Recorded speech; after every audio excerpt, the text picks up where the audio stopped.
This is Democracy Now!, democracynow.org, the War and Peace Report. We're on the road in our Community Voices Community Media Tour. Yesterday in Phoenix. Today we broadcast from Tucson, Arizona.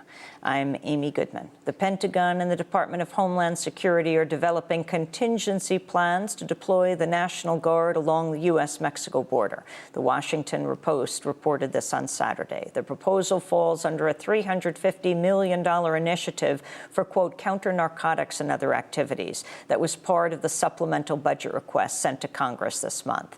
Last month, President Obama said he was, quote, not interested in militarizing the border, but the Post quotes anonymous Obama administration officials who say under this plan, the National Guard could be called upon to help with counter-narcotics surveillance and controlling illegal immigration. Earlier this month, Homeland Security Secretary Janet Napolitano announced the appointment of former federal prosecutor Alan Bersin as the new border czar and outlined the administration's main priorities for U.S.-Mexico border. Everything that can be done to ensure that this border remains safe and secure, to assist the government of Mexico in their efforts against the cartels and the cartel violence in Mexico, Ciudad Juarez being an example of that. And we're going to make sure that those who come and seek to violate our laws by entering our country illegally or bringing contraband into our country, or those who seek going south to carry illegal guns and cash south, that they are apprehended and prosecuted.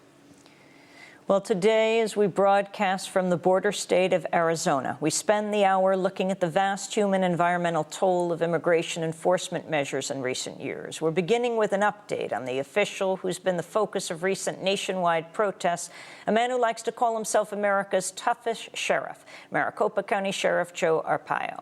Last month, the Justice Department opened a civil rights probe into his immigration enforcement policies. Earlier this month, the House Judiciary Committee heard testimony about Sheriff Arpaio at a hearing on the public safety and civil rights implications of state and local enforcement of federal immigration law. Civil rights leader Reverend Al Sharpton and Bertha Lewis of Acorn have also made public calls for Sheriff Arpaio to resign. But the sheriff is undaunted, conducted an immigration sweep last Thursday night, arresting as many as 23 people. I'm joined now by two guests here in Arizona. Ryan Gabrielson is a reporter with the East Valley Tribune, along with former Tribune reporter Paul Giblin. He has just won the Pulitzer Prize for local reporting and the George Polk Award for justice reporting for their 5-part series on Sheriff Arpaio called Reasonable Doubt. He joins us now from Phoenix. We're also joined here in Tucson by Isabel Garcia, a public defender in Pima County. She's been at the forefront of the immigrant rights issue for over 30 years. She's the co-chair of the Coalition of Human Rights and won the Lannan Foundation Cultural Freedom Award in 2008, as well as the National Human Rights Award in 2006 from Mexico's National Commission for Human Rights. Ryan, let's begin with you in Phoenix. There's a major protest planned against Sheriff Arpaio for Saturday, for May 2nd. First of all, congratulations on your Pulitzer, and talk about the latest news with this, to say the least, controversial sheriff. Certainly. Thank you very much for having me on. There's been a growing movement nationwide against the sheriff's office, with protests from New York. Of course, it started in Phoenix. Increasingly, celebrities and other major prominent figures from across the country have come here or issued letters to the Arpaio. Ryan, we're not quite hearing you in New York, but here so we're going to test that microphone. But here in Tucson, we're joined by Isabel Garcia. Isabel, this protest that has been planned, can you talk about why now and what's happening here along the border? Well, since the mid-1990s, Arizona has become the state where all immigrants were funneled. Over 52% of all immigrants come in through the state of Arizona. We believe, under an intentional strategy of creating really the most hostile environment for immigrants, growing not only anti-immigrants, chaos, division at the border, environmental disaster, but eventually to elect the most anti-immigrant folks as well as pass anti-immigrant measures. And sure enough, what we had predicted has come true. Joe Arpaio is exactly what was intended with this particular policy, and now we're seeing the devastation of our communities, the division being caused in those communities, and the suffering he has inflicted upon particularly Latino and indigenous communities in Phoenix.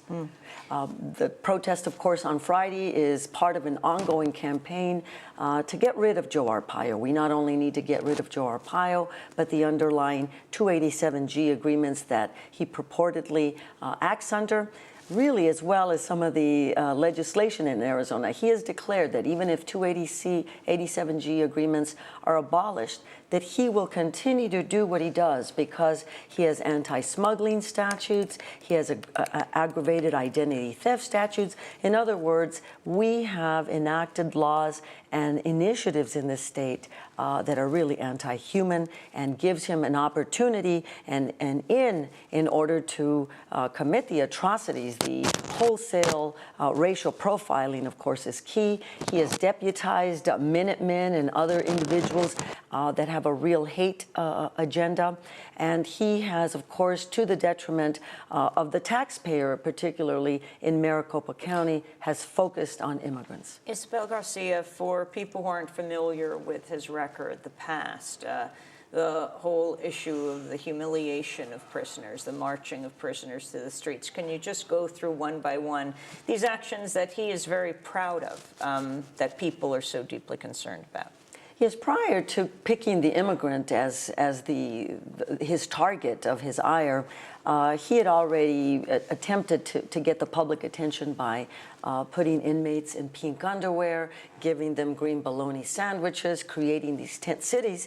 And when the anti-immigrant fervor began here in Arizona, he saw in the immigrant another vehicle for his catapulting himself to national prominence.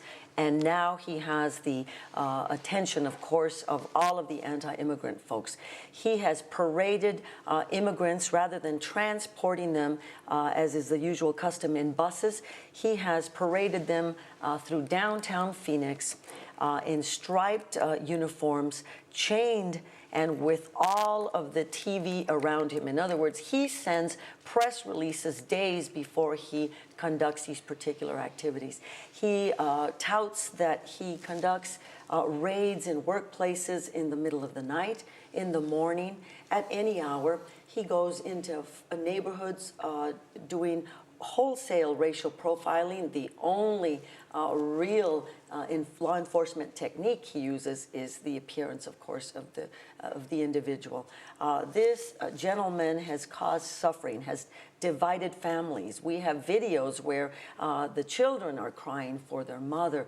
We have testimonies from across the state about the antics of Joe Arpaio and the suffering that he has inflicted on our families, really following the basic wrong premises of immigration policies. Yes, there is a probe. I'm very happy there's a probe, but I think the Congress in this country has to take responsibility for the likes of Joe Arpaio, not countering the anti-immigrant and hate speech he has about immigrants. In other words, we have created this monster. I wanted to go to a clip and then get a response from Ryan Gabrielson.